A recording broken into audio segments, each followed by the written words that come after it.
Assalamualaikum warahmatullahi wabarakatuh. Perkenalkan lagi, saya Zikri Nur Akbar, mahasiswa Rosma Prodi Teknik Informatika angkatan tahun 2017.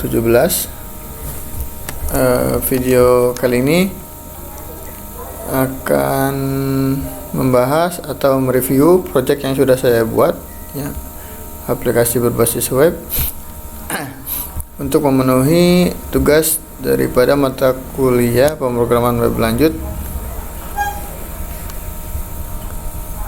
lebih tepatnya ujian, ya, UTS. Tugas dari UTS ini adalah proyek ini harus mampu menampilkan beberapa halaman, 3 halaman, ya, tepatnya 3 halaman, diantaranya halaman home, halaman pasien, dan halaman profile. Untuk menu atau halaman home ini adalah halaman yang pertama kali tampil saat aplikasi dijalankan. Nah, tampilannya pun harus seperti ini, ya. Harus seperti ini. Ini sudah saya buat. Nah, ini. Jadi ini base URL saya. Nah, ini adalah base URL saya. Ketika saya masuk ke public, ini langsung masuk ke halaman home,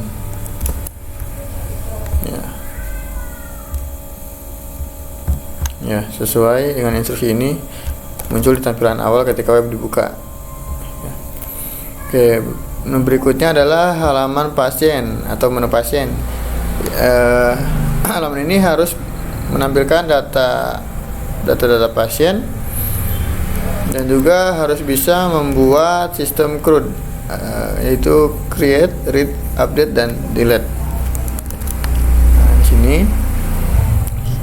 dalam navbar di atas ini, di pojok kiri bawah bisa terlihat link yang atau URL yang mengarah ke halaman pasien, ya. Dari base URL public mengarah ke pasien. Saya klik ini, nah, sini muncul langsung ke halaman pasien. Ada satu buah tombol untuk menambahkan data baru. Lalu di sini ada data table untuk menampilkan data-data yang sudah diinput sebelumnya. Ini ada satu, ya.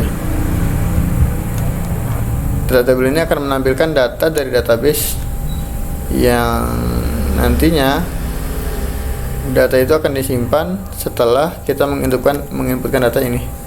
Ya, tadi instruksinya harus bisa menambahkan data, ya, ini. Oke, langsung saja saya simulasikan. Nah, ini muncul form modal. Oh ya, di sini juga ada nomor rekam medis. Nomor rekam medis ini saya generate otomatis. RM ini rekam medis, 21 ini tahun, 11 ini adalah bulan, ya, tahun dan bulan hari ini.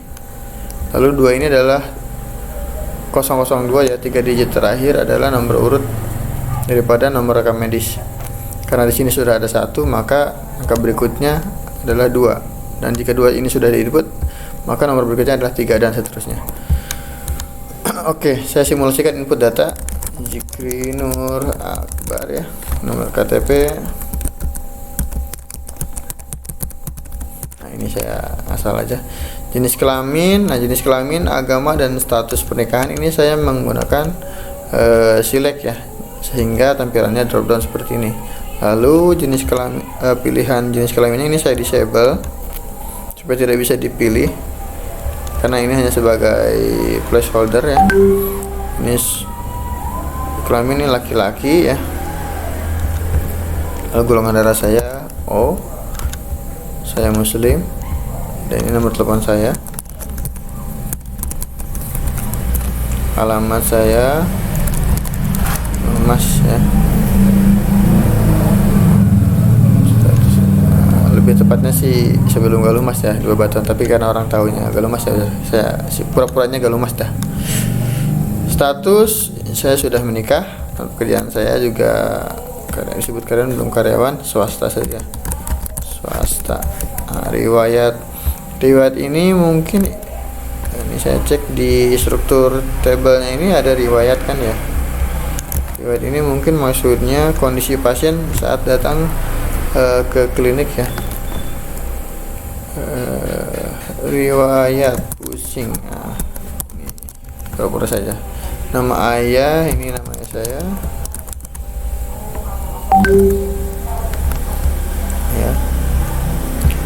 Telepon, nah ini saya acak aja. Ini nama ibu. Ini nama ibu tercinta. Nomor telepon juga saya ngasah. Saya klik add new data. Nah, maka data berhasil ditambahkan. Nah, seperti tadi saya bilang, jika ada nomor terbaru di sini, maka saat menambahkan data baru akan menambahkan 1 di angka terakhir sini, jadi 3 ya. Oke, perintah pada tambah data ini sudah terpenuhi. Kemudian data yang sudah ditambahkan juga harus bisa diedit. Oke, sudah ada 2 tombol di baris action ini ya, ada edit dan delete. Kita coba simulasi edit dulu. Edit. Nah, saat saya arahkan kursor ke tombol edit, di pojok kiri bawah bisa dilihat URL-nya mengarah ke edit data dengan ID-nya RM001 ya. Begitupun yang data satunya lagi RM002. Ini akan, saat saya klik tombol edit, secara otomatis di belakang layar itu jQuery menampilkan jQuery atau Ajax ya, lebih tepatnya Ajax menampilkan data yang ada di database ke dalam teks inputnya. Ugalah dulu ya. Nah, ini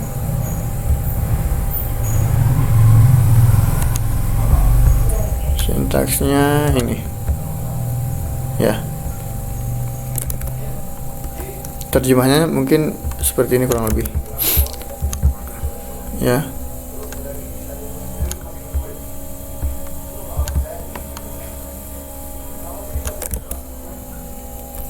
jQuery tolong cari kelas yang namanya show modal, lalu saat diklik jalankan perintah ini.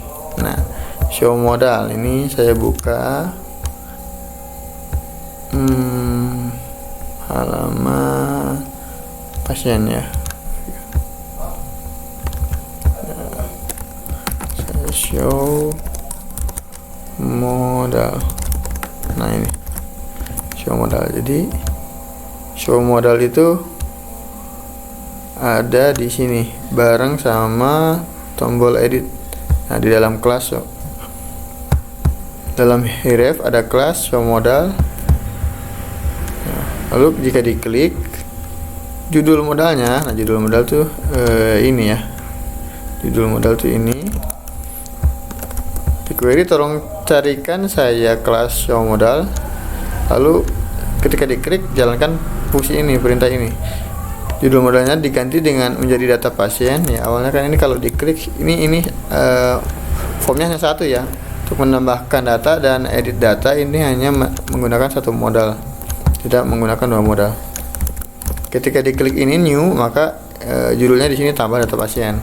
Ketika klik edit berubah menjadi edit data pasien. Ini semua karena script di sini yang kita tulis.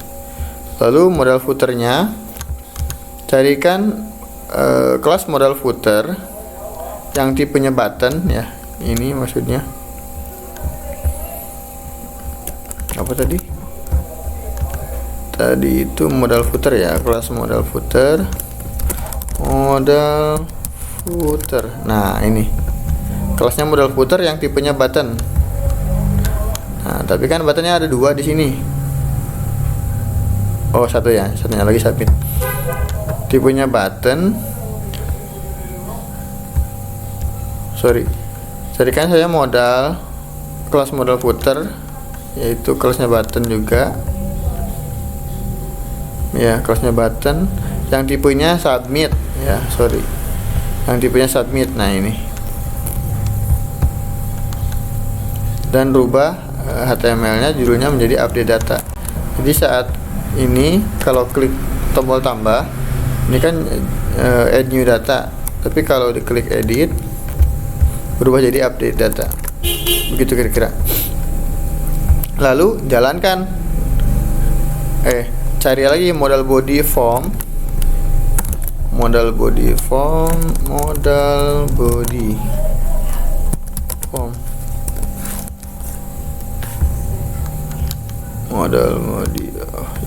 Nah, modal body ini, cari kelas modal body form yang atributnya action ya. Nah, ini maksudnya form ya, atributnya form. Nah, ini form dalam form action. Lalu arahkan ke URL ini ya, ini base URL-nya. Lalu kita arahkan ke controller pasien. Nah, di dalam controller pasien ini ada metode update ya. Kita buka saja controllers ya, pasien. Nah, ini ya, ini ada banyak function di sini ya, ada banyak metode maksud saya. Tadi scriptnya ini menginstruksikan jalankan atau arahkan URL-nya ke pasien ya, controller pasien, cari yang metodenya update. Nah, ini maksudnya URL ini.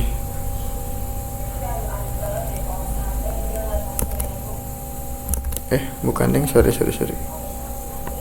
URL ini pasien edit data ya, edit data ini maksudnya edit data, mana tadi href-nya. Nah, ini pasien edit data ya, href yang di sini pasien edit data. Nah, pasien edit data ini mengarah ke metode controller edit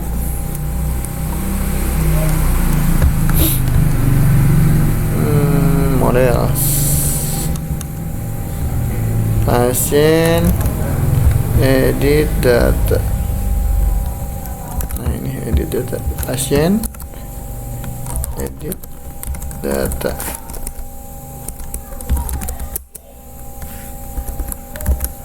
Bentar,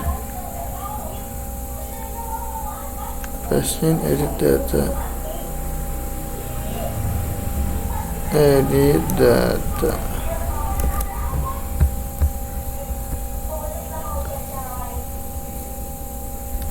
Edit data ini ditangkap oleh, sebentar saya cari edit data.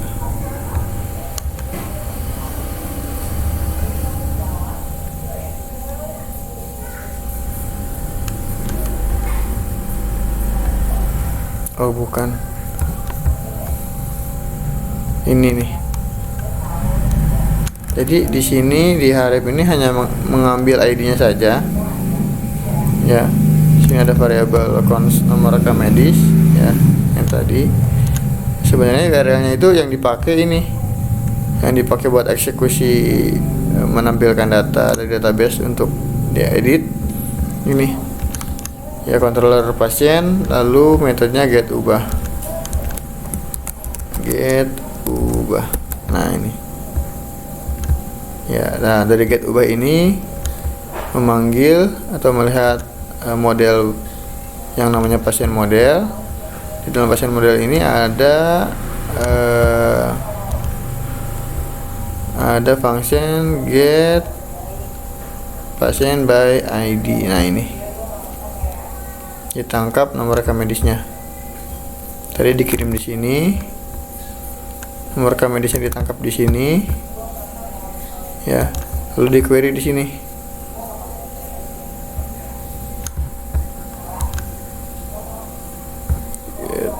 Ubah. Nah. Ya. Lalu ditampilkan di sini. Select bintang from this table ya, this table ini maksudnya ini ya, sudah dideklarasi di atas. Yang nomor rekam medisnya sama dengan nomor rekam medis ini di data binding, di binding. Oke, setelah tampil ini saya coba edit ya. Ini yang saya aja deh, yang jikir. Ini jarahnya umpamanya jadi X. Ini saya update data. Nah, data berhasil di update ya, tadinya O jadi X. Oke. Lalu instruksi berikutnya adalah harus juga bisa menghapus data ya, dari data yang sudah kita input terus kita edit. Umpamanya datanya salah, kita harus hapus, tombol hapus ini. Nah, ini URL-nya mengarah ke delete data. Pasien delete data. Kita lihat di controller pasien harusnya ada function delete data. Nah, ini delete data. Function delete data. Sini mengirimkan ID juga sama. Nah, ID-nya dikirimkan, lalu ditangkap di sini.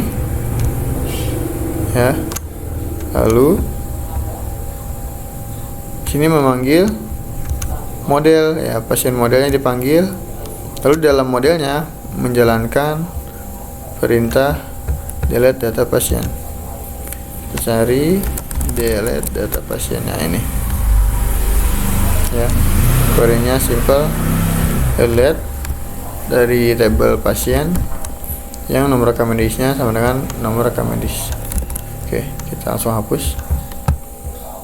Muncul pesan konfirmasi ya, seperti biasa perintah delete itu harus dibarengi dengan konfirmasi ya, atau validasi. Yakin data ini hapus, karena mungkin saja user tidak sengaja menekan tombol hapus.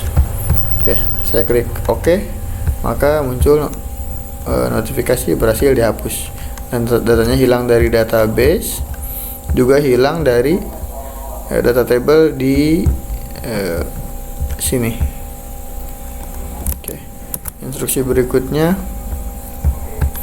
menampilkan halaman profil.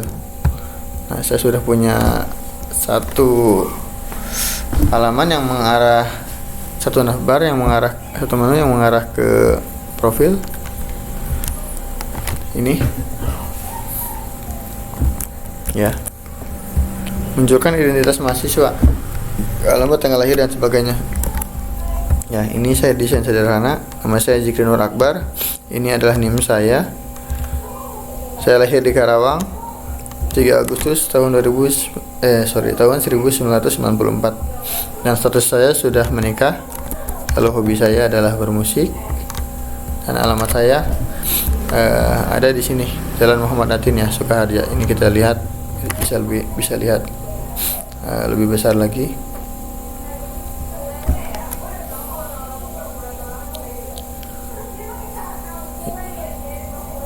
Ya, ini alamat lengkapnya.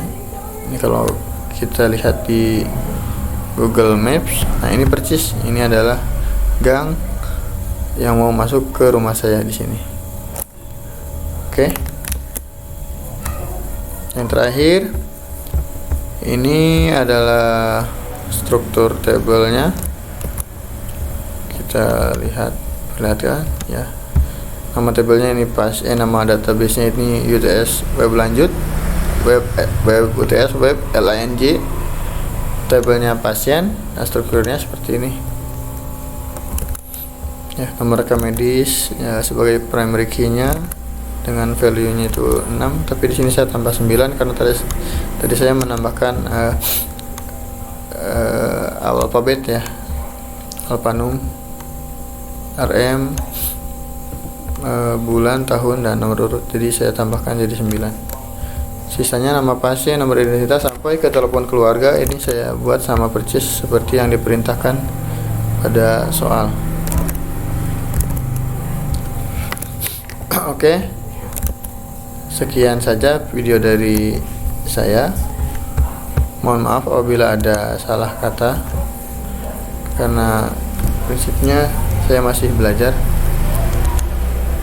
Assalamualaikum warahmatullahi wabarakatuh.